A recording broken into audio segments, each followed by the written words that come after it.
NBC's Ralph Sanchez joins me now from Tel Aviv. So, Ralph, on Sunday, White House National Security Advisor Jake Sullivan said that he hoped a final agreement could be reached in, quote, the coming days. Where do things stand from your sources? So, Andrea, Sullivan said that the broad contours of a deal have now been agreed between Israel, the United States, Egypt, and Qatar. That is promising, but of course you need agreement from Hamas. And we have been here before where those four countries have sat around the negotiating table, and then there's proved to be very large gaps in between Israel and Hamas on the other side of that. Ismail Haniyeh, who is the political leader of Hamas, is in Qatar today. He's meeting with the Emir of Qatar. So we may get a sense of Hamas's thinking about this framework. There is also an Israeli delegation in Qatar today. An Israeli official tells me they are more a technical delegation as opposed to full-blown negotiators.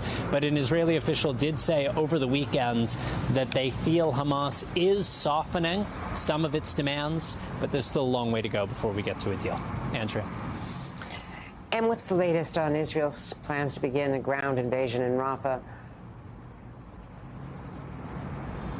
So, Andrea, Prime Minister Benjamin Netanyahu is saying he is determined to send his forces into the city of Rafah, where some 1.4 million Palestinian civilians, half the population of the Gaza Strip, are sheltering. And he says if there is a deal, that will only delay an offensive into Rafah. It won't stop it altogether. Take a listen. If we have a deal, it'll be delayed somewhat, but it'll happen. If we don't have a deal, we'll do it anyway. It has to be done because total victory is our goal, and total victory is within reach, not months away, weeks away, once we begin the operation. Now, two Israeli officials tell me that as part of that so-called evacuation plan to get civilians out of Rafah, civilians will be allowed to go to neighboring cities in the south of Gaza like Khan Yunis. They will not be allowed to return to Gaza City. The White House has said it will not support an Israeli attack on Rafah without what it calls a credible and executable plan to get civilians out of harm's way. It is not clear whether the Israeli plan meets those requirements. Andrea. Ralph Sanchez, thank you so much. And joining us now is Ambassador Alon Pincus, the former advisor to Israeli Prime Ministers Ehud Barak and Shimon Peres, and former Israeli Consul General in New York. Thank you so much, Ambassador, for being with us again. So our reporting is that the chief obstacle was the ratio of Palestinian prisoners to be released and the specific names, because they included some convicted murderers. Real, well, they're all terrorists, but the worst of the worst, let's say. Does this signal that perhaps Hamas has compromised on that initial demand? Could very well be, Andrea, and I hope they did, because I hope a deal can be struck. The nature of these negotiations is always that in the last minute, both sides, present tougher terms and tougher conditions and added stipulations, and then they all walk it back one or two steps, and I hope that is the case. Now, Prime Minister Netanyahu actually said, or was quoted or reported as saying, that he wants the heavy terrorists, as they were called, to be expelled or exiled to Qatar, which is a non-starter. Why would the Qataris want them? And this seems to be like something that Hamas won't accept. But I do hope, and look, it's a matter of priorities, Andrea.